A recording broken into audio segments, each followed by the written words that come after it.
Thank you, thank you, thank you, thank you, thank you.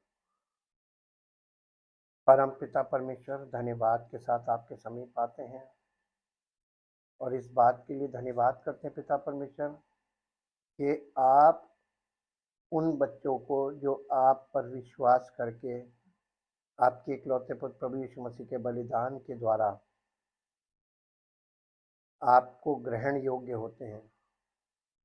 प्रभु, जिनकी आत्मा में जीवन आ जाता है, आत्मिक जन्म प्राप्त करके वो आत्मिक जीवन में आगे बढ़ना चाहते हैं, प्रभु उन लोगों के जीवन में पवित्र आत्मा के द्वारा कार्य करके उन्हें अपना पुत्र और पुत्री बनाने के लिए प्रभु आप काम करते हैं। हम आपका धन्यवाद करते हैं।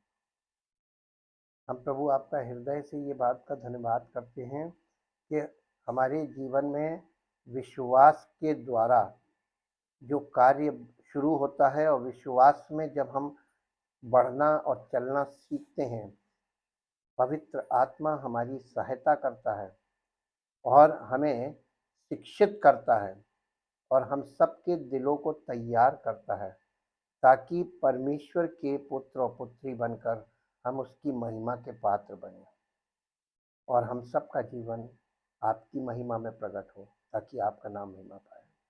इस बात के लिए धन्यवाद करते हैं और हम आपकी शरण में इसीलिए आते हैं ताकि आपके सामर्थ्य के कामों के द्वारा हम सब विश्वास करने वालों के जीवन में ऐसे ही हो ताकि हम सबका जीवन आपकी महिमा की योग्य बने। धन्यवाद के साथ इस प्रार्थना को प्रभु यीशु मसीह के नाम से मांगते हैं, आमीन। सबको जय मसीह की। हम परमेश्वर का धन्यवाद करते हैं क्योंकि वो धन्यवाद के योग्य है। पवित्र आत्मा को हिब्रू में कहते हैं रुआच हकोडेश।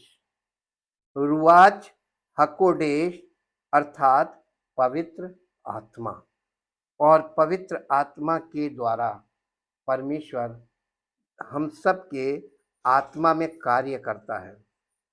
आज हम देखेंगे प्रिपेयर्ड हार्ट, यानी तैयार हृदय। हृदय की तैयारी के दो पहलू हैं। पहली तैयारी वो है जो परमेश्वर करता है और दूसरी तैयारी वो है जो हम करते हैं। There are two parts. ये दो तरीके से हृदय तैयार होता है। खाली हमारे सब कुछ करने से कुछ नहीं होगा और खाली परमेश्वर के करने से कुछ नहीं होगा। इसीलिए हम लगातार आप सब से जो विश्वास करते हैं और कलीसिया में आते हैं, लगातार एक बात बोलते हैं, पार्टिसिपेट करना। पार्टिसिपेशन पवित्र आत्मा के साथ परमेश्वर के वचनों में हम पार्टिसिपेट करना शुरू करें, और अगर नहीं आता है तो उसको सीखें। और ये दो तरीके से होती, दो पहलू हैं। पहली तैयारी वो जो परमेश्वर हमारे लिए करता है और दूसरी तैयारी वो जो हम करते हैं। भजन संहिता 10 अध्याय और उसका 17 पद पढ़िए। ये परमेश्वर की तैयारी के लिए जो हमारी, हे यहोवा तूने नम्र लोगों की अभिलाषा सुनी है, तू उनका मन तैयार करेगा, तू कान लगाकर सुनेगा। इसको इंग्लिश में पढ़िए। O lord, you have heard the desire and the longing of the humble. एक मिनट रुक जाइए। परमेश्वर किसकी सुनता है? आपको हाँ, पहली चीज दीन और दूसरी चीज नम्र। और ये दीन और नम्र, ये this is the status of heart. हम में से कोई भी व्यक्ति जो पतन की अवस्था में है, कभी भी दीन और नम्र उसका हृदय नहीं होगा।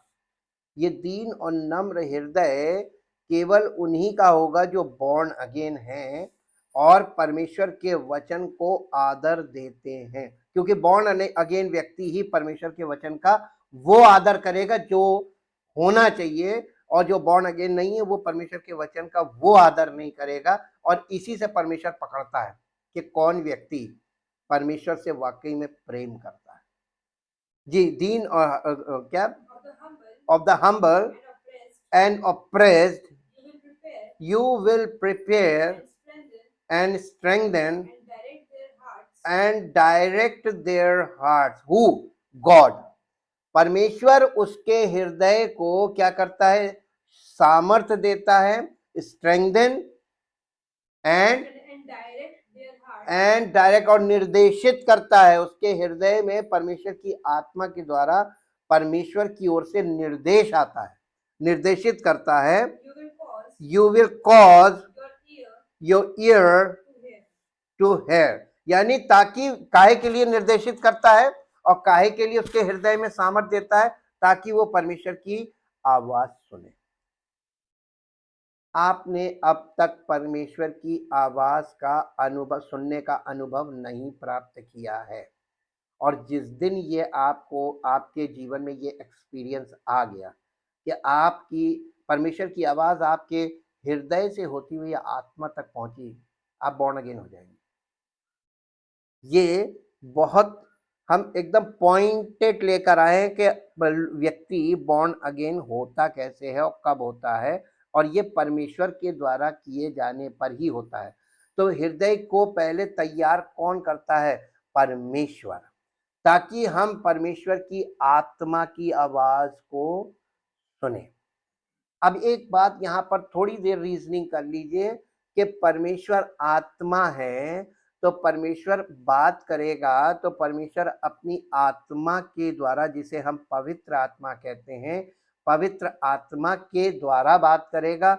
और पवित्र आत्मा हमसे कभी भी शारीरिक बातें नहीं करेगा, बल्कि परमेश्वर की आत्मा यानी पवित्र आत्मा हमसे आत्मिक बातें करेगा। और आत्मिक बातों के लिए हमारे पास बाइबल है, इसका मतलब पवित्र आत्मा हमसे हमेशा बाइबल के द्वारा ही बात करेगा। इतना स्पष्ट हो गया। लेकिन परमेश्वर की आत्मा की आवाज हमारे शरीर में नहीं एक्सेप्ट होगी, क्योंकि परमेश्वर के वचन में लिखा है शारीरिक मनुष्य परमेश्वर की आत्मा की बातों को नहीं ग्रहण करता, क्योंकि उसके लिए वो मूर्खता की बातें हैं। तो वो हमारी आत्मा में ही ग्रहण होंगी, क्योंकि आत्मा की बातें आत्मा ही ग्रहण करेगा।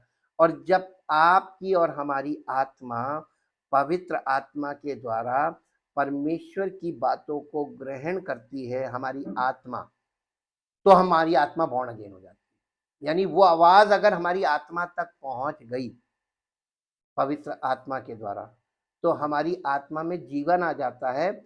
और जब जीवन आ जाता है तो हमारी आत्मा परमेश्वर के वचन को ग्रहण करने लगती है। और परमेश्वर क्या करता है? हमारी आत्मा को सामर्थ देता है और जीवन देता है और निर्देशित करता है कि हमारी आत्मा लगातार परमेश्वर की आत्मा के संपर्क में रहे और पवित्र आत्मा की हर बात को ग्रहण करे। और इसीलिए बॉर्न अगेन व्यक्ति आत्मिक जीवन में चलना शुरू कर देता है, स्टार्ट वॉकिंग, यानी जीवन में स्थिरता नहीं होती है। वो आत्मिक जीवन, पवित्र आत्मा की अगुवाई में चलने वाले जीवन को आत्मिक जीवन बोला गया। काल्पनिक नहीं है, ये वास्तविक जीवन है। और इसीलिए इस पद के द्वारा परमेश्वर हमसे और आपसे बात करता है। हे प्रभु, तूने नम्र लोगों की अभिलाषा सुनी है, तू उनका हृदय तैयार करेगा, तू अपने कान को सुनने के लिए प्रेरित, तू उनके कानों को सुनने के लिए प्रेरित करेगा। और इसीलिए परमेश्वर हमारे हृदयों को तैयार, मजबूत और निर्देशित करेंगे। परमेश्वर हमारे हृदय में तैयारी का ये कार्य तब करता है जब हम उसके सामने स्वयं को विनम्र करते हैं, उसके प्रति अपनी महान आवश्यकता को स्वीकार करते हैं और उसकी इच्छा पूरी करने की इच्छा रखते हैं, तब परमेश्वर ऐसा करता है। हृदय को तैयार करना एक सतत प्रक्रिया है, यानी ये लगातार चलने वाली एक प्रक्रिया है, सतत प्रक्रिया है। इसमें अपने जीवन के सभी क्षेत्रों में उसे प्रसन्न करने की इच्छा के दृष्टिकोण के साथ अपने दिल को प्रभु के सामने रखना शामिल है। इसमें हमारे जीवन में परिवर्तन की अनिवार्यता को स्वीकार करना, परमेश्वर से ये कहना भी शामिल है, हे प्रभु, मेरे लिए आपने जो कुछ रखा है उसके लिए मेरे हृदय को तैयार कर दीजिए। मुझे विश्वास है कि आपके द्वारा शुरू किया गया कोई भी बदलाव बेहतरी के लिए होगा, चाहे वो उस समय कैसा भी दिखाई दे। मेरे जीवन के लिए आपकी योजनाओं को पूरा करने में मेरी सहायता करें, जो हमेशा अच्छी और आशा से भरी होती है।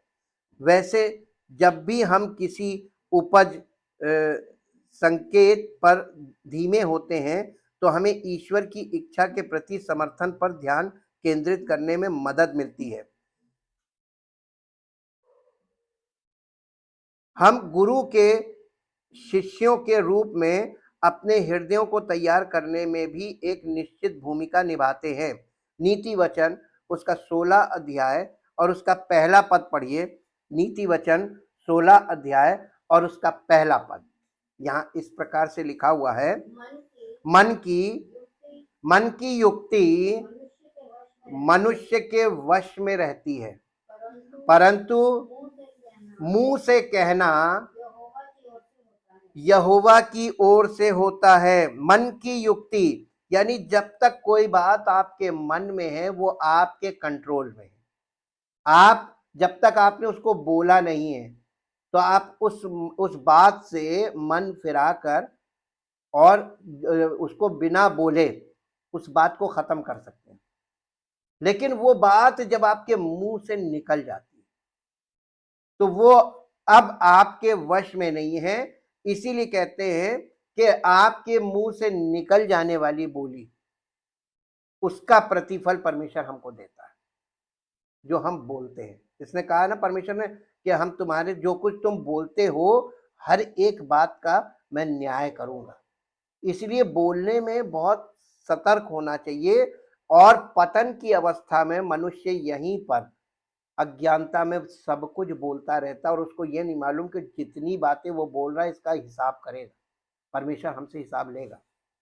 इसीलिए परमेश्वर ने हमारे लिए कि हम सब मनुष्य पाप करते चले जाएंगे लगातार और इतना कर देंगे कि परमेश्वर क्षमा कभी नहीं करेगा।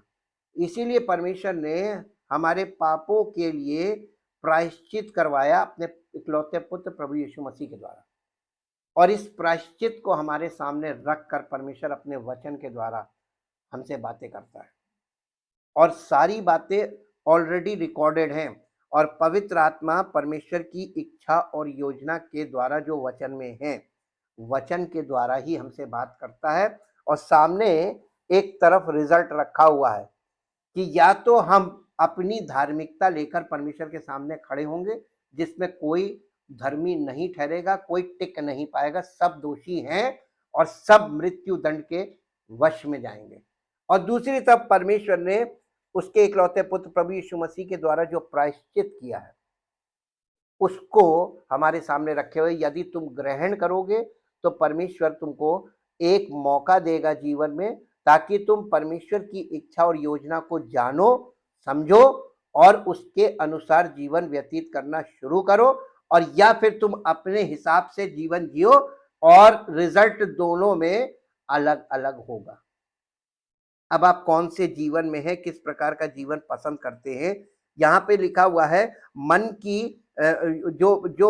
हम फिर से पढ़िए कि मन की युक्ति मनुष्य के वश में है, परंतु मुंह से कहना, हाँ, मन की तैयारी तो मनुष्य की ओर से होती है परंतु जीव का उत्तर यहोवा की ओर से होता है। तैयारी करने का अर्थ है क्रम में स्थापित करना, किसी चीज को इन ऑर्डर लाना। हमने आपको पहले ये भी बताया है कि पूरी दुनिया आउट ऑफ ऑर्डर है, जिसे हम कहते हैं डिसऑर्डर में है, और हमको उसको ऑर्डर में लाना है। इसमें हम सबका व्यक्तिगत जीवन भी आता है, वो सब डिसऑर्डर्ड है। और इसीलिए हिब्रू में ये इस बात को क्या कहते हैं मालूम है कि किसी चीज को क्रम में लाना, इसको कहते हैं बिसेडर, यानी तैयार होना, स्वयं को तैयार करना। विश्वासियों के लिए यीशु का अनुसरण करने के इरादे से हमें अपने हृदय को ईश्वर से सहमत होने के लिए तैयार करना चाहिए, ना कि जो हमने पहले ही करने का निर्णय लिया है उससे ईश्वर को सहमत कराने के लिए। आज दुनिया में क्या होता है, लोग अपनी योजना बनाते हैं और कहते हैं प्रार्थना कर दीजिए प्रभु हम पर दया करे। किस बात में? जो हमने योजना बनाई है इसे पूरा करने की हमें सामर्थ्य दे। अब आप वचन में जाइए, वचन क्या कह रहा है? अपनी इच्छाओं को किनारे रखो और अपनी योजनाओं को किनारे रखो, परमेश्वर की योजना में आ जाओ।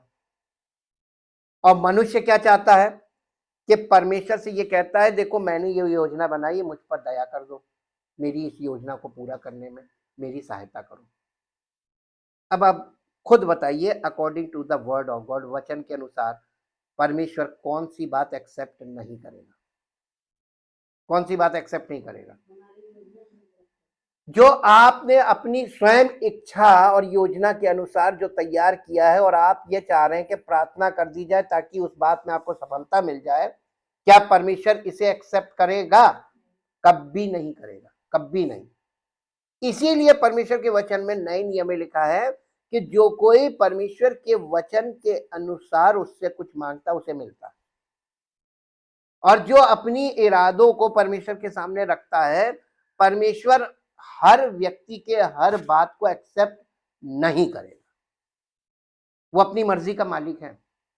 अगर आप चाहते हैं कि परमेश्वर की का अनुग्रह आपके जीवन में हो, परमेश्वर की सामर्थ्य आपको प्राप्त हो, परमेश्वर की ओर से बरकत मिले, सफलता मिले, जो काम आप कर रहे हैं उसमें उन्नति हो, सफलता हो, बरकत हो, तो आपको क्या करना पड़ेगा? परमेश्वर ने आपको कुछ करने को मना नहीं किया, उसने हमें स्वतंत्रता दी है कि तुम जो कुछ करना चाहो वो करो, तुम्हारे हाथ के कामों पे बरकत मैं दूंगा यदि तुम मेरे साथ सही संबंध बना के चलोगे तो। कलीसिया की स्थापना प्रभु ने क्यों की? ताकि लोग कलीसिया में एक मजबूत हिस्सा बन के, अंग बन के प्रभु को समर्पित जीवन व्यतीत करें, और ऐसे लोग अपने जीवन में जो कुछ भी करेंगे प्रभु उसमें उन्हें सक्षम करेगा, सफल करेगा और आशीषित करेगा। तब जब वो परमेश्वर के साथ मजबूत रिश्ते में बंध के चलेंगे, ताकि उनके जीवन और उनके कार्यों के द्वारा परमेश्वर की महिमा हो कि ये प्रभु को मानता है, इसलिए इसको हर काम में सफलता प्रभु सफल करता है। उसके साथ आपको बने रहना है, उसके साथ आपकी उसकी इच्छा में बने रहना है, उसकी इच्छा में जीवन व्यतीत करना है, उसकी इच्छा के अनुसार हमें हमारी चॉइसेस होनी चाहिए, उसकी इच्छा के अनुसार हमारा शेड्यूल होना चाहिए, ताकि हमारा जीवन इस बात की जीवित गवाही बन जाए कि ये प्रभु का बंदा है। वरना आप अपने शेड्यूल में परमेश्वर को कभी फिट नहीं कर पाएंगे, और आप अपनी इच्छा को मनवाने के लिए उसे कभी भी मना नहीं पाएंगे, वो मानेगा ही। ये है असली निचोड़, और इसके लिए हृदय तैयार करना पड़ता है। ऐसे नहीं कि परमेश्वर को आप ऐसी आके दौड़ते हुए आए और सुना भागते हुए चले गए। स्टिल आपको पहले शांत होना पड़ेगा, आपके मन को शांत कीजिए, अपने मन को समझाइए, अपने मन को सिखाइए कि परमेश्वर का आदर करना सीखे। दाऊद के भजनों में आपको बार बार ये मिलेगा, हे मेरे मन यहोवा को धन्य कर। वो अपने मन को समझाता था। आजकल लोग अपने मन को तैयार नहीं करते, मन से बात नहीं करते, अपने मन को समझाते नहीं, अपने मन को परमेश्वर के अधीनता में नहीं लाते, बल्कि अपने मन की अभिलाषाओं के अनुसार भाग रहे, इधर उधर अपने प्रयास कर रहे हैं, और ये सोच रहे हैं कि परमेश्वर उनके सारे प्रयास पर अपनी मोहर लगा दे। Is it possible? कभी है ऐसा संभव है? नहीं। जवाब है नहीं, वो करेगा नहीं, क्योंकि परमेश्वर ने हमको अपना वचन दिया है। एक पद पढ़िए, ये नीति वचन से आ रहा है, इसलिए ये बात सार्वभौमिक है, क्योंकि बुद्धि की पुस्तक की बात है, ये सबके लिए है। नीति वचन 16 अध्याय उसका पहला पद इंग्लिश में पढ़िए। The plans of the mind and कौन सी थिंकिंग। आपने ये शब्द अपने जीवन में, कभी आपके जीवन में ये शब्द आया ही नहीं होगा, आप इस शब्द से वाकिफ नहीं है। थिंकिंग से आप वाकिफ हैं, ऑर्डरली थिंकिंग यानी एक ऐसी विचारधारा जिसमें हर विचार, यानी हर विचार आपके, हर विचार के बाद एक विचार, एक प्रोसेस को दिखाता है। इसके बाद आपने एक मैसेज सुना, ये है, उसके बाद फिर उसी से मिलता हुआ दूसरा मैसेज, फिर उसी से मिलता हुआ तीसरा मैसेज, ये जो श्रृंखला होती है मैसेज की, ये ऑर्डरली थिंकिंग है, और ये केवल परमेश्वर की है, किसी मनुष्य की नहीं।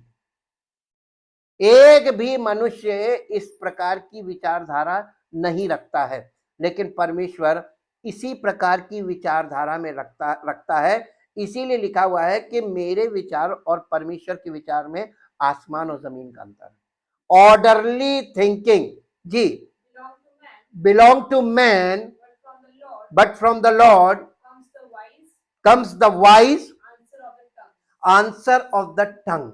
अब आप देखिए इस बात को किस कॉन्टेक्स्ट में यहां पर रखा गया है।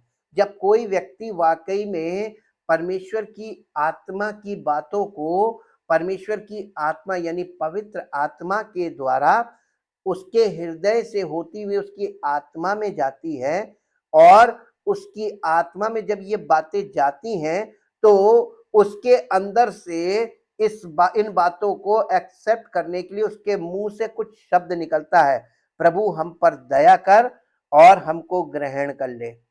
ये कहां से आ रहा है और क्यों आ रहा है? आपकी आत्मा में जब परमेश्वर का वचन जाता है, तब आत्मा के द्वारा आपके हृदय से वो चीज निकलती है जो अक्सर आपके शारीरिक भावनाओं के द्वारा कभी नहीं निकल सकती। शारीरिक बातें जो हैं वो हमारे मुंह से अक्सर निकलेंगी। कलीसिया में लोग जब खड़े होते हैं और जो भी कुछ शेयर करते हैं वो शारीरिक बातें हैं। उसका कारण ये है कि वो आपकी आत्मा से नहीं आ रही हैं, वो आपके हृदय से आ रही हैं।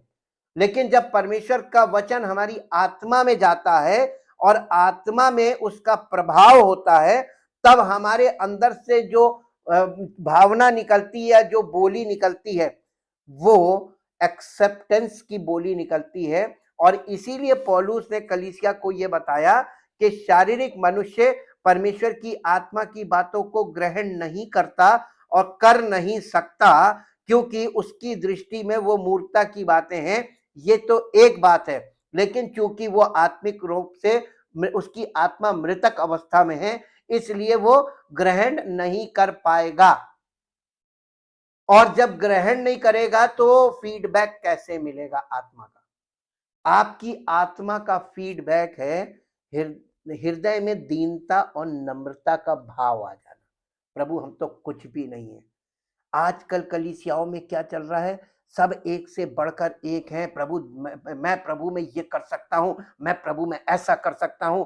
बोस्टिंग वर्ड्स, ये आत्मा से नहीं है, ये शारीरिक है। इस तरीके की बातें करना, इस तरीके के भाव प्रकट करना शारीरिक क्रिया है, शरीर के काम है। आत्मा का फल प्रेम, आनंद, धीरज, कृपा, भलाई, देखिए सब सॉफ्टनेस वाले। इसमें एक भी ऐसा नहीं है कि जिसमें आपके शरीर के द्वारा आपको कुछ प्रकट करना पड़े। ये आपके हृदय के भाव को, जो दीनता और नम्रता का भाव है, अगर ये किसी में प्रकट हो रहा है तो वो परमेश्वर की आत्मा उसके आत्मा में कार्य कर रही है, उसका प्रतिफल है, आउटपुट है। प्रिपेयर्ड हार्ट, तैयार हृदय, इसको समझिए। और अगर आपका हृदय अभी तक तैयार नहीं है तो अपने हृदय को तैयार कीजिए। कैसे? परमेश्वर के वचनों को सुनकर, ताकि आपके अंदर की हार्डनेस को तोड़कर और वो वचन आपकी आत्मा में उतर जाए। और जब आत्मा में जाएगा तभी आपके जीवन में उसका प्रभाव आएगा, क्योंकि आत्मिक जीवन की बात की जा रही जो आत्मा के द्वारा शुरू होता है, आत्मा के जन्म से शुरू होता है और आत्मिक जीवन के द्वारा हमारे जीवन से प्रकट होता है। आत्म पवित्र आत्मा के फलों के द्वारा वो सबके बीच में प्रगटीकरण होता है और ये शुरू होगा हमारी आत्मा से, अंदर से। और हमें परमेश्वर के द्वारा अपने हृदय को तैयार करने के लिए मसीहा का स्वागत करने के लिए तैयार हृदय जरूरी है, आवश्यक है। और इसलिए परमेश्वर की बातों को जो मालूम अपने हृदय को कैसे तैयार करना, आइए हम एक एग्जाम्पल देखते हैं जो आपको मिलेगा लूका रचित सुसमाचार और उसका पहला अध्याय और उसका 46 पद से 55 पद तक पढ़ेंगे। लूका रचित। तब मरियम ने कहा, मेरा प्राण प्रभु की बड़ाई करता है और मेरी आत्मा मेरे उद्धार करने वाले परमेश्वर से आनंदित हुई। देखिए यहाँ पे दो चीजों का वर्णन है, एक तो प्राण और दूसरा, अब आपको एक बात, जब ये बात खुली है तो हम आपको एक चीज और बताना चाहेंगे जो इस मौके पर अगर नहीं बताई तो आपको फिर कभी बताने के लिए कॉन्टेक्स्ट में यानी संदर्भ में अगर बात की जाए तो वो बात सबके लिए लाभदायक होती है, हमेशा ये याद रखिएगा। और कोई व्यक्ति किसी संदर्भ में अगर आप बोल रहे हैं और कोई व्यक्ति जो शारीरिक माइंड वाला है उन आत्मिक बातों को गलत संदर्भ में अगर समझ रहा है तो ये उसकी प्रॉब्लम है।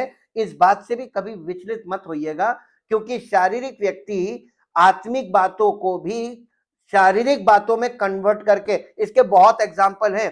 जैसे निकोदेमुस ने आकर यीशु मसीह ने उससे जब कहा, वो यहूदियों का हेड था, उससे कहा कि जब तक कोई मनुष्य नए सिरे से न जन्मे वो स्वर्ग के राज्य में प्रवेश नहीं कर सकता, बल्कि देख भी नहीं सकता। उसने जब ये बात सुनी तो उसने कहा कि ये बूढ़ा व्यक्ति कैसे दोबारा जन्म ले सकता है। अब आप यहां पर देखिए यीशु मसीह उससे किस संदर्भ में बात कर रहा है और वो यीशु मसीह से किस संदर्भ में जवाब दे रहा है। ये वाली प्रॉब्लम आत्मिक जीवन में अगर आप मैच्योर होंगे तो आपको इसका सामना एक बार नहीं बार बार करना पड़ेगा, बार बार, क्योंकि हम शारीरिक लोगों के बीच में रहते हैं और जब हम आत्मिक बातें बोलेंगे तो ये कंफ्यूजन हमको उनके जीवन में देखने को मिलेगा। और इसी से हमको समझ में आ जाता है कि इस व्यक्ति को अभी इस लेवल पे बात करने वाला नहीं है। क्यों यीशु मसीह ने अपने चेलों से कहा था, मुझे तुमसे बहुत सी बातें कहनी है जिन्हें तुम अभी सह नहीं सकते, परंतु जब वो अर्थात सत्य का आत्मा आएगा तो तुम्हें सब सत्य का मार्ग बताएगा। क्यों बोला था? क्योंकि ये बताने वाली चीज नहीं थी, ये आपको मार्गदर्शन करके चलाने वाली चीज थी, इसलिए पवित्र आत्मा पे छोड़ दिया था। एक और जगह हम बता दें, सामरी स्त्री जब यीशु मसीह ने उससे कहा कि यदि तू परमेश्वर के वरदान को जानती और ये जानती, देखिए परमेश्वर का वरदान कौन था? प्रभु यीशु मसीह, उस स्त्री के लिए। और कलीसिया में सेवक लोगों के लिए, कलीसिया के लोगों के लिए वरदान है। और इसीलिए यीशु मसीह कह रहा था, यदि तू परमेश्वर के वरदान को जानती और ये जानती कि कौन है जो तुझसे बातें जल मांग रहा है, तो तू उससे मांगती और वो तुझे जीवन का जल देता। वहां पर भी देखिए वो स्त्री कह रही है कि तेरे पास भरने के लिए ना तो बर्तन है और ना रस्सी और कुआं गहरा है, तो वो जल आया कहां से? अब देखिए यीशु मसीह किस संदर्भ में बात कर रहा है और वो किस संदर्भ में जवाब दे रही है। ऐसा बार बार होगा, बार बार होगा। पतरस के साथ भी ऐसा हुआ, यीशु मसीह के चेलों के साथ यीशु मसीह की बातचीत में भी ये चीज आई। ये आत्मिक जीवन में जब आप परिपक्व होंगे और पवित्र आत्मा आपके द्वारा जब काम करने लगेगा, बोलने लगेगा, तो लोगों में ये वाली चीजें आपको सामना करनी पड़ेंगी। यीशु मसीह ने किया, पतरस ने किया, पौलुस ने किया, सब प्रेरितों ने किया और आज भी जो लोग परिपक्व होंगे स्पिरिचुअली उनको करना पड़ेगा। अब यहाँ पर देखिए, यहाँ पर मदर मेरी जो है वो दो बातों को बता रही, मेरा प्राण प्रभु की बड़ाई करता है और मेरी आत्मा उद्धार करने वाले प्रभु में आनंदित है। आत्मा आनंदित है, आत्मा कोई किसी प्रकार का एक्सप्रेशन नहीं देती है। आपकी आत्मा में जब जीवन आएगा कोई एक्सप्रेशन नहीं होगा, आप एक्सप्रेस नहीं कर सकते, उस चीज को प्रकट नहीं कर सकते। लेकिन आपके हृदय में अगर खुशी होगी तो आप उसको एक्सप्रेस करते हैं, है ना। तो जो एक्सप्रेशन यहां पर गवाही के समय में लोग जो एक्सप्रेस कर रहे हैं वो फिजिकल हुआ कि नहीं हुआ, आत्मा तो नहीं, तो वो आत्मिक चीज नहीं है। तो आपका किसी भी प्रकार का एक्सप्रेशन या जो आप प्रकट कर रहे हैं वो फिजिकल है, स्पिरिचुअल नहीं, हमेशा फिजिकल ही होता है। आत्मा में जब काम होता है तो जीवन में उसके फल प्रकट होते हैं। इससे लोगों को पता चलता है कि अरे यहाँ पे ये जो व्यक्ति है ये स्पिरिचुअली ग्रो कर रहा है, इसमें स्पिरिचुअल फल लग रहे हैं। यहाँ पर दो चीजें आई हैं, प्राण और आत्मा। आप अब आपको एक चीज यहाँ पर मौके पे जो हम बता रहे थे सीखने वाली है वो ये कि जब हम स्तुति आराधना दो शब्द लेते हैं, प्रेज एंड वर्शिप। प्रेज क्या है, परमेश्वर की बड़ाई करना, जिसको यहां पर उन्होंने कहा कि मेरा प्राण प्रभु की बड़ाई करता है। बड़ाई के लिए जो हम गीत गाते हैं कि वो गीत ऐसे होते हैं जैसे ये कि इज़राइल का प्रभु है महान, ये प्रभु की बड़ाई है। हाँ, ये बड़ाई के प्रेज प्रेज वाले गीत, इसमें ताली बजाना है खूब, यानी आप उसमें बॉडी के साथ झूम रहे, नाच रहे, गा रहे, ये प्रेज है। लेकिन जब आप वर्शिप में जाते, इसका दूसरा भाग वर्शिप में, अब आप प्रेज से वर्शिप पे आए, यानी अब आप प्राण से आत्मा पे आ गए और आत्मा को उंडेल देना है। तो जब हम वर्शिप में आते हैं तो वर्शिप में रिदम बंद हो जाती है, रिदमिक इंस्ट्रूमेंट बंद हो जाता है, सॉफ्ट म्यूजिक होती है और सॉफ्टली हम सिंग करते हैं कि मुझको ले चल पवित्र अति पवित्र स्थान में। हम पवित्र आत्मा के से निवेदन कर रहे हैं कि हमको ले चल अति पवित्र स्थान में बर्रे के लहू के द्वारा, यानी प्रभु यीशु मसीह के लहू के द्वारा हमें अति पवित्र स्थान में ले चल। तो यानी आत्मा जो है वो पवित्र स्थान में जानी चाहिए, लेकिन अभी वो लेवल इसलिए नहीं है कलीसिया में क्योंकि बॉर्न अगेन और ग्रोन अप लोगों की बहुत अभी कमी है। अभी वो चीज डेवलप नहीं दिखेगी आपको जो होनी चाहिए कलीसियाई तौर पर। प्रेज एंड वर्शिप में भी दो स्तर है, प्रेज प्रभु की हृदय प्रभु की बड़ाई कर रहा है और वर्शिप हमारी आत्मा प्रभु में प्रभु के उपस्थिति में प्रवेश कर रही है, उसी के बाद वचन होता है। देखिए कितना सीक्वेंस में ऑर्डर ऑफ वर्शिप बोलते हैं इसको हम। संडे वर्शिप सर्विस में वर्शिप ऑर्डर है और इस ऑर्डर को भी हम नहीं तोड़ सकते, क्योंकि पुराने नियम में जब लोग परमेश्वर के मंदिर में आते थे तो आप भजन संहिता में जाके देखिए कि धन्यवाद करते हुए उसके आंगनों में प्रवेश करो, धन्यवाद के साथ उसके आंगनों में प्रवेश करो। आंगन में प्रवेश करो यानी आंगन में जब आप आते हैं फाटक से अंदर, तो जब आप कलीसिया में प्रवेश करते हैं धन्यवाद के साथ उसके आंगनों में और स्तुति करते, तो लोग गीत गाते हुए गाते बजाते हुए उस समय उस मंदिर के फाटक में प्रवेश करते थे, ये तरीका था और वहां जाकर सब कुछ बंद हो जाता था। अब उनको आत्मा में यानी परम पवित्र स्थान में प्रवेश करना जो उस जमाने में कोई नहीं कर पाया, प्रभु यीशु मसीह ने हम सब के लिए स्पिरिचुअल वे बना दिया कि हम शरीर से तो नहीं आत्मा से परमेश्वर की उपस्थिति में जा सकते हैं। ये ऑर्डर ऑफ वर्शिप है जो आज फिजिकल हो चुका है। आज एक नियम बन गया है कि दो गीत गाने हैं और उसके बाद गवाही देनी है, प्रेजेंट वर्शिप करनी, गवाही में जो मन में आए वो बोल दो। नहीं, प्रिपेयर्ड हार्ट, जिसका हृदय तैयार होता है उसके तैयार हृदय से, यहाँ पे क्या लिखा है, मन की युक्ति मनुष्य के वश में होती है, मुंह से जवाब परमेश्वर की ओर से होता है। आपके मुंह से निकला शब्द आपको दोषी भी ठहरा सकता है और आपको निर्दोष भी, तो आप दोषी ना ठहर जाएं, इसलिए वचन के आधार पर ही गवाही भी दें, सीखे।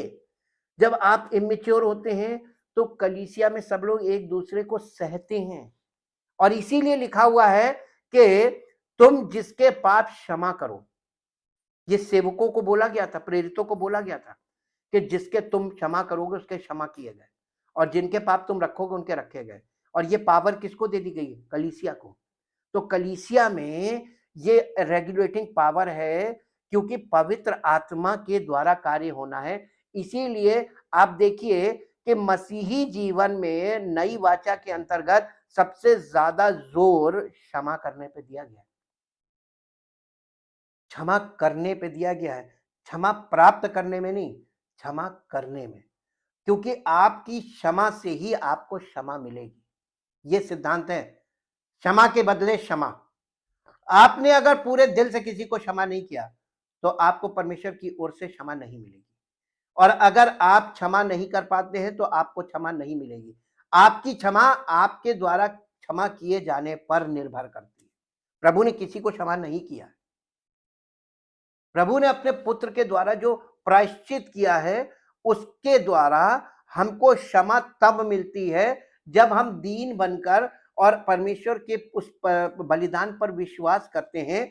तो हमको बॉर्न अगेन यानी हमारी आत्मा में जीवन देकर हमें एक मौका दिया जाता है कि शारीरिक जीवन की जगह अब तुम अपनी आत्मा के द्वारा जीवन को व्यतीत करना शुरू करो। ये हमारे आत्मिक जीवन की शुरुआत है, और इस आत्मिक जीवन में हमको ये बताया गया है शुरू से कि तुम क्षमा करते जाना, और जितना तुम क्षमा करते जाओगे उतनी तुम्हें मिलती जाएगी। लेकिन अगर तुमने किसी को क्षमा नहीं किया तो वो क्षमा नहीं पाएगा, और जब वो क्षमा नहीं पाएगा तो तुम्हें भी नहीं मिलेगी। अब याद कीजिए, बहुत पहले एक बार हमने कहा था अकेला विश्वासी विश्वासी नहीं माना जाता है। इसीलिए ये काम कलीसिया में सब लोगों के साथ मिलजुल कर, आत्मिक जीवन हमेशा ग्रुप में जिया जाता है, कभी भी अकेले का नहीं है। और ये शेयरिंग पर डिपेंड करता है। पवित्र आत्मा के द्वारा जो प्रेम हमारे अंदर उंडेला गया वो शेयरिंग पे डिपेंड करता है। पवित्र आत्मा के द्वारा जो बुद्धि की बातें मिलती हैं वो शेयरिंग पे, अनुभव शेयरिंग, हर चीज आपको अपने आप को शेयरिंग में रखना है स्पिरिचुअल लाइफ में। अगर आपकी स्पिरिचुअल लाइफ में अगर आप शेयरिंग में नहीं है, आप अपने जीवन को शेयर नहीं करते, तो आप विश्वासी नहीं है, मसीही नहीं है, और आप ग्रहण नहीं किए गए हैं। ये पॉइंट्स है, इसीलिए आपको बता रहे यहां पर मदर मेरी ने क्या कहा, मेरा प्राण प्रभु की बड़ाई करता हूं, मेरी आत्मा प्रभु में उद्धारकर्ता में मगन है। तो उसकी आत्मा तो मगन थी लेकिन प्राण बड़ाई कर रहा था। आत्मा का एक्सप्रेशन कभी नहीं आएगा। आगे पढ़िए, क्योंकि उसमें उसने अपनी दासी की दीनता पर दृष्टि की है, इसलिए देखो अब से सब युग युग के लोग मुझे धन्य कहेंगे। और बिल्कुल सही बात है, आज तक लोग, हर युग के लोग उन्हें धन्य स्त्री कहे। प्रभु ने कहा ये धन्य जी, क्योंकि उस शक्तिमान ने मेरे लिए बड़े बड़े काम किए हैं, उसका नाम पवित्र है, और उसकी दया उन पर, देखिए उसकी दया उन पर, स्पेशल क्लास ऑफ पीपल, सब पर नहीं। प्रभु की दया सब पर कभी हो ही नहीं सकती, और आप जबरदस्ती उसकी दया सब पर करा नहीं सकते। वो अपनी मर्जी का मालिक है, विशेषाधिकार है जी। जो उससे डरते हैं, जो उसकी दया उन पर जो उससे डरते हैं। अब परमेश्वर का भय क्या चीज है मालूम है?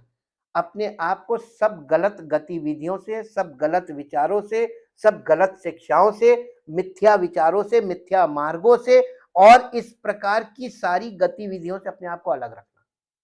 ये बहुत कठिन चीज है, पढ़ने में बहुत सरल लग रहा है। परमेश्वर का भय आपके अंदर इतनी आसानी से डेवलप हो जाए ये पॉसिबल नहीं है।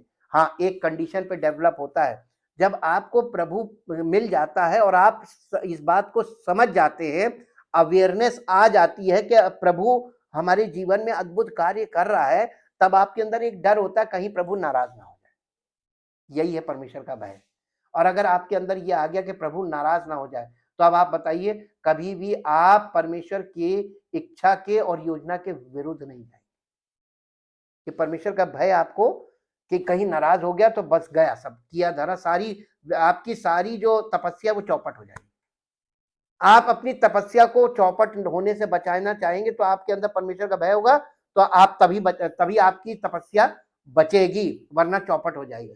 जी, पीढ़ी से पीढ़ी तक बनी रहती है उसकी दया उन पर जो उसका भय मानते हैं, पीढ़ी से पीढ़ी तक। अगर आपने भय माना तो आपके बच्चों और उनके बच्चों और उनके बच्चों तक चला जाएगा, 3-4 पीढ़ी तक। ये एक प्रकार का डीएनए बन जाता है। आप भय मानकर तो देखिए, आप बड़ी आसानी से, परमेश्वर नाराज होता तो होए, हमें अपने शेड्यूल में रहना अनिवार्य है, ये करके आप उसको फ्री कर देते, क्योंकि आपके पास ये जानकारी नहीं है कि अगर एक बार नाराज हो गया तो उसे दोबारा मनाना सेकेंड टाइम बहुत इम्पॉसिबल है, लगभग इम्पॉसिबल। इसलिए लोगों को ये मालूम था कि ये बड़ी कठिन चीज हो जाएगी, हम अपने लिए खुद एक ऐसा कठिन वो कर देंगे, हम अपना रास्ता पीछे बंद कर देंगे। जो देखिए, आप इस चीज को ऐसे देखिए कि बच्चे जब अपने घर को अपने माता पिता के विरुद्ध जाकर कुछ करते हैं और वो अपने माँ बाप से घर से भाग जाते हैं, जब उनको माता पिता के विरुद्ध कुछ करना होता भाग जाते हैं, तो उन्होंने मालूम क्या किया, अपने घर के दरवाजों को हमेशा के लिए बंद कर दिया खुद ही, और जब वो फंसते हैं तो उसकी जिम्मेदारी उनकी होती है, माँ बाप से कोई मतलब नहीं। और ये वाली चीज देखिए, आप उड़ाऊ पुत्र में भी आपको देखने को मिलेगा, वो अपना सब कुछ लेकर चला गया, दरवाजे बंद कर दिए। लेकिन वो कहानी फिजिकल फादर की नहीं थी, वो स्पिरिचुअल फादर की है, हमारे परम पिता की। और वहां पे ये दिखाया गया उस कहानी में कि वो रोज इंतजार करता था, क्योंकि उसको मालूम था कि ये जो लेके गया एक दिन खत्म हो जाएगा, ये वापस आएगा और बुरी दशा में आएगा, और पिता उसको क्षमा करने के लिए पहले से तैयार खड़ा था। अब किसकी ओर से रियलाइजेशन किसको होना था, पिता को कि पुत्र को, उड़ाऊ पुत्र को। ऐसे ही हम सब एक प्रकार से आत्मिक जीवन में देखिए, सब उड़ाऊ पुत्र हैं। एक बार में तो हम खुद नहीं आए, हम भी कई बार भागे प्रभु से, पीछा छुड़ा के भागे, मैंने कितनी गवाहियां आपको बताई, लेकिन उसे मुझे पकड़ना था तो उसने मुझे पकड़ ही लिया, और उसकी पकड़ से अपने आप को कोई छुड़ा नहीं सकता।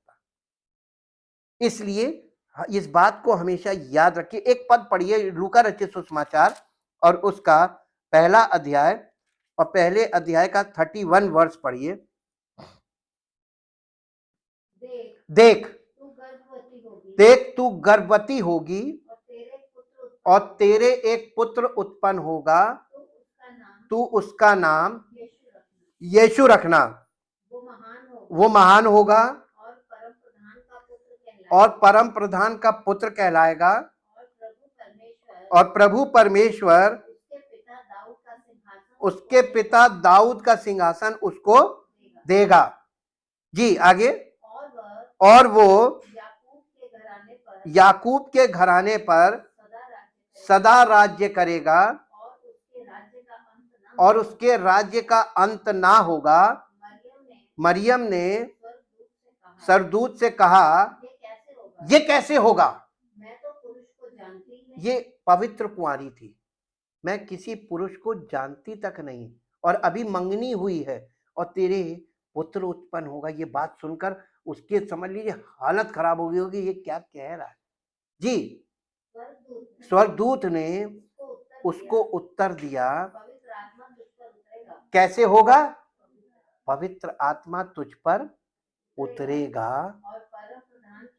और परम प्रधान की सामर्थ तुझ पर छाया करेगी, इसलिए वो पवित्र जो उत्पन्न होने वाला है परमेश्वर का पुत्र कहलाएगा। और देख, तेरी कुटुंबनी एलिशिबा के भी बुढ़ापे में पुत्र, या यूहन्ना बपतिस्मा देने वाली की मां है जी, वो उसका जो बांझ कहलाती थी 6वां महीना है, क्योंकि जो वचन परमेश्वर की ओर से होता है वो प्रभाव रहित नहीं होता बल्कि प्रभावशाली होता है। अब आप ये बताइए, बाइबल में जो परमेश्वर के वचन है ये प्रभाव रहित है या प्रभावशाली है? फिर भी लोग इनका आदर क्यों नहीं कर रहे हैं?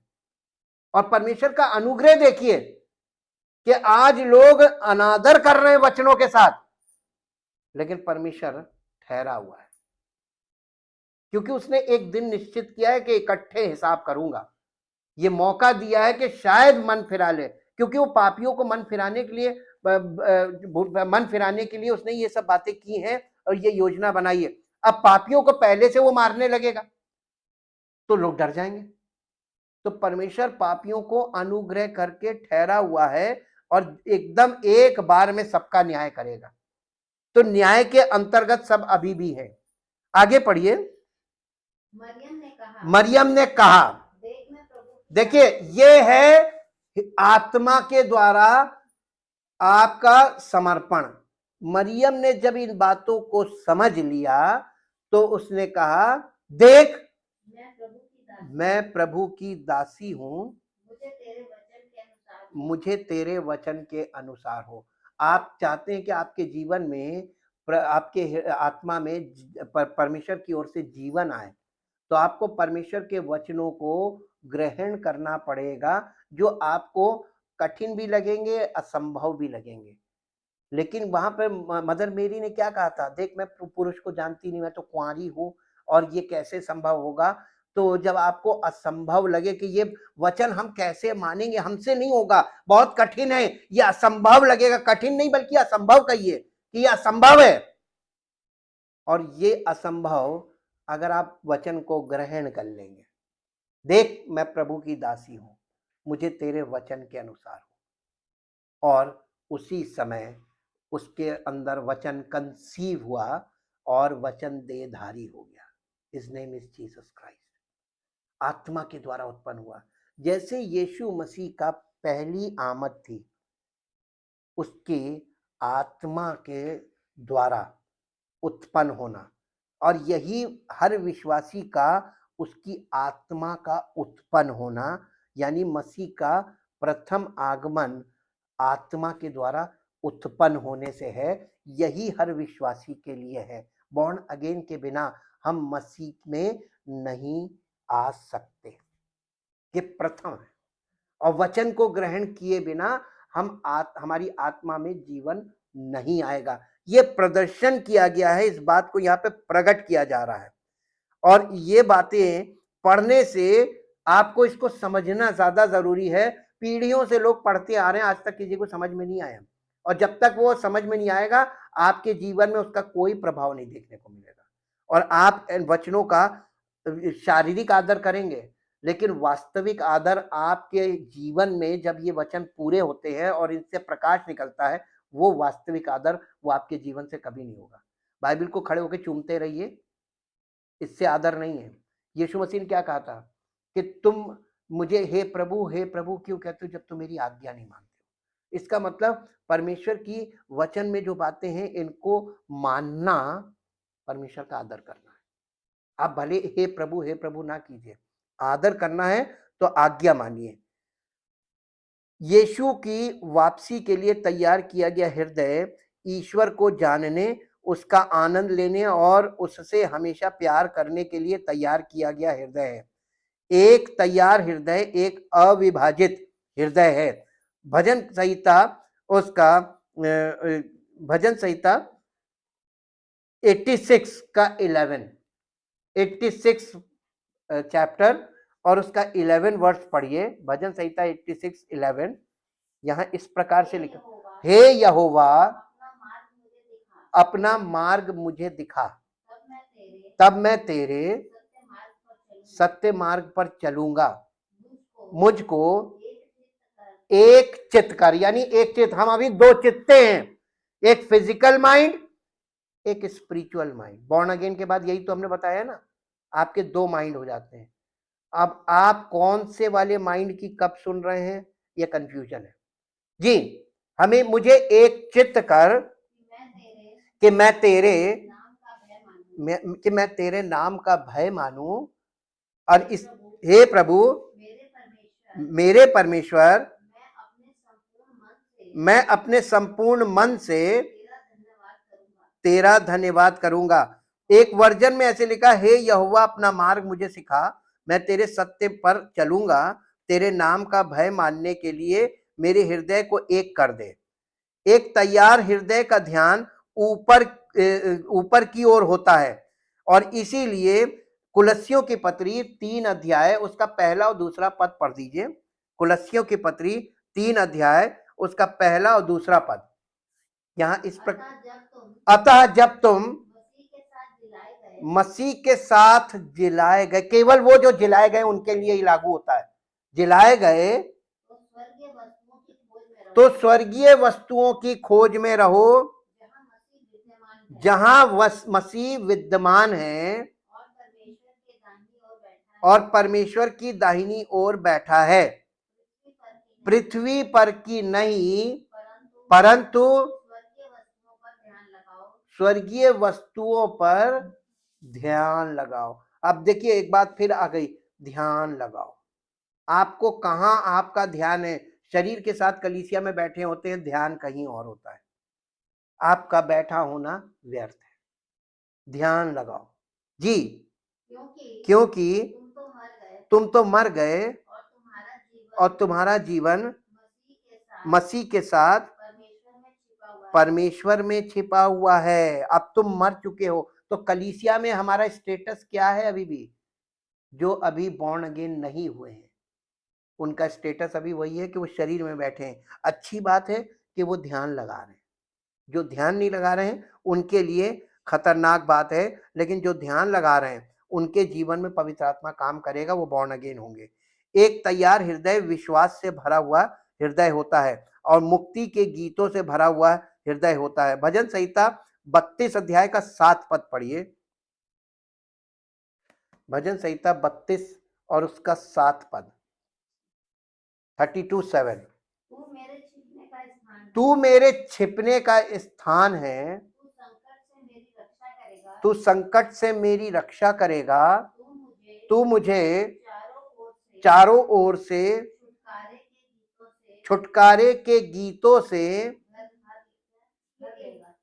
घेर लेगा। यानी छुटकारे के गीतों से, जब आप परमेश्वर की उपस्थिति में आते हैं तो जो प्रेज करते हैं तो वो छुटकारे के गीत तो हैं, छुटकारे के गीतों से घेर लेगा। इंग्लिश में पढ़ दीजिए इसको। You are a hiding place for me, you Lord preserve me from trouble, you surround me with songs and shouts of deliverance. छुटकारे के जयकारे को मैं, आप जब छुटकारा पाते हैं तो जय जयकार करते हैं, और जब किसी के जीवन में पूरा पूरा छुटकारा आने लगता है तो वो जय जयकार करने लगता है। इसका मतलब प्रेज हम करवाते नहीं है, करवानी नहीं चाहिए, प्रेज हमको करनी चाहिए। और जब आपके जीवन में छुटकारा होगा तो आप उछल उछल के बताएंगे, उछल उछल के उसकी स्तुति करेंगे। यही है स्तुति।